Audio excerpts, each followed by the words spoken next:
Episode 276. To ignore evil is to become an accomplice of it.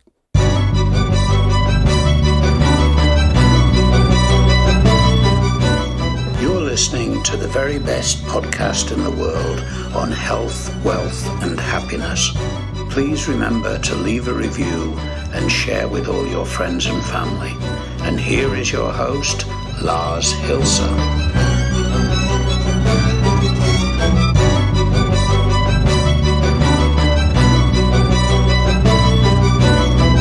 Welcome to a whole new week. Welcome to the very best podcast in the world, your only source in the universe for personal supremacy. You know. Anyhow, I hope you have had an exciting weekend transitioning from a critic to a creator, as we discussed in Friday's episode.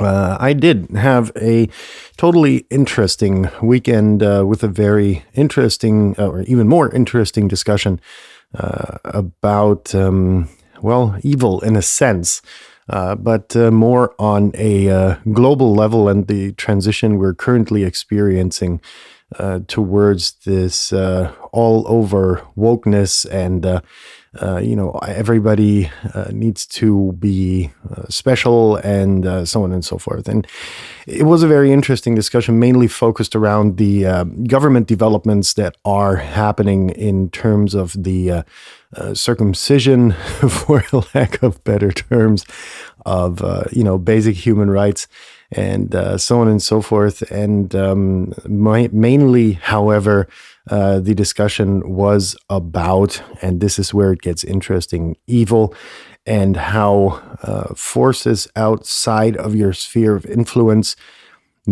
manipulate, loads and loads and loads of people. And you talk to them and you're like, that wasn't such an idiot before, They had common sense. Where'd it go?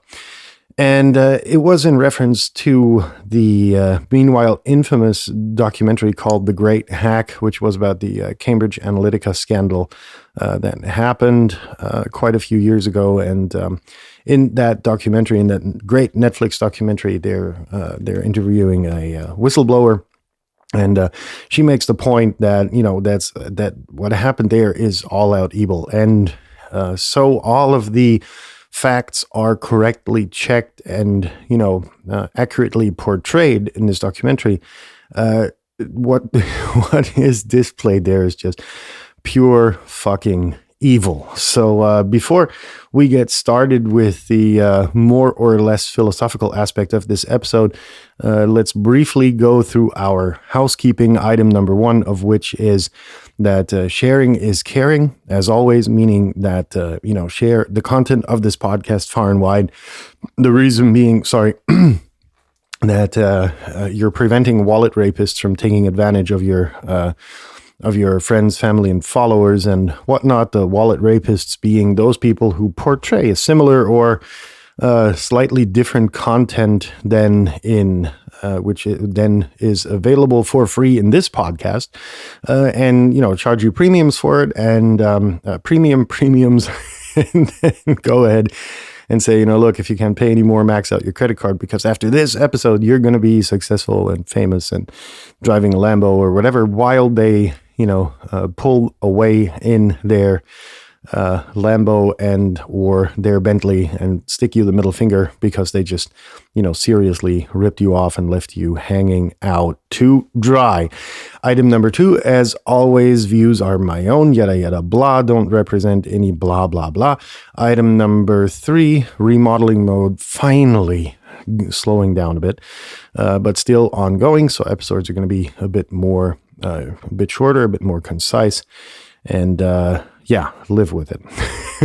So anyhow, what came to my mind reflecting on this insanely dynamic discussion that was going on over the weekend was an example where many moons ago, I was in a fast food joint in Germany, close to my hometown, and the restaurant was basically empty, and there was a bunch of thugs sitting on one side, and a guy with his girlfriend in the middle, and myself, I was sitting somewhere on an aisle seat. And the guy sitting there with his girl, he was, I don't know, the skinny type, the disadvantageous type, if you want to call it that, for a lack of better terms. And the thugs had just kind of picked him out, right? And they were double his size,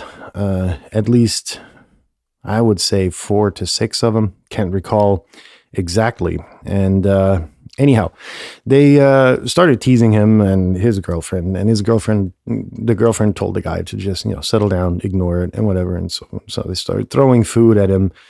And the whole thing escalated quite slowly, to a degree where I was picking up on it. But luckily, the fast food employee also picked up on it and called the cops. And this was, more likely than not on a night from a Saturday to a Sunday. And so, the cops were busy. Anyhow, the thugs then, after the guy had enough, he said, could you just quit it? The thugs got up and really, really, really beat the shit out of him. Now, in the restaurant, they were prepped, they were strapped, and they were, about to have their fun. So technically, there was not a whole lot I could do about it. So, I left my meal behind and inconspicuously left the restaurant and waited for them to get out. And anyhow, they were, they had their fun with him. He didn't really get blasted, but he was in not too good of a shape. Anyhow, and so these motherfuckers came out, and I took the the advantage that I had, the high grounds of just being able to surprise them and just knock the shit out of some of them, and the other one left in a hurry. And so it was like a totally interesting experience. I then left using escape and evasion techniques to not be discovered. Went back to the restaurant once they had left, and then the ambulance came, the cops came, and everything. The guy in the restaurant, skinny dude, was in bad shape.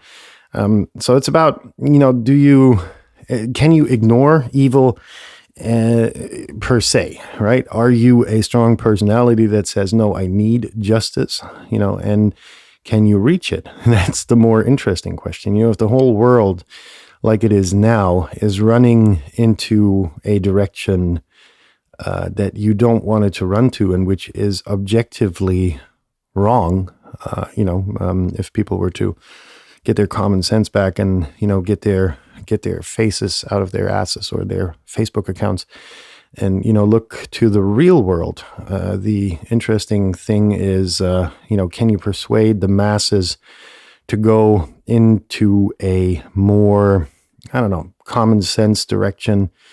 And the discussion went as such that, it was about everybody needs to be privileged. And I think it's more that everybody needs to be equal. And that's what my perception is. Anyhow, this discussion kind of reflected on the thing that I experienced myself, where I could act.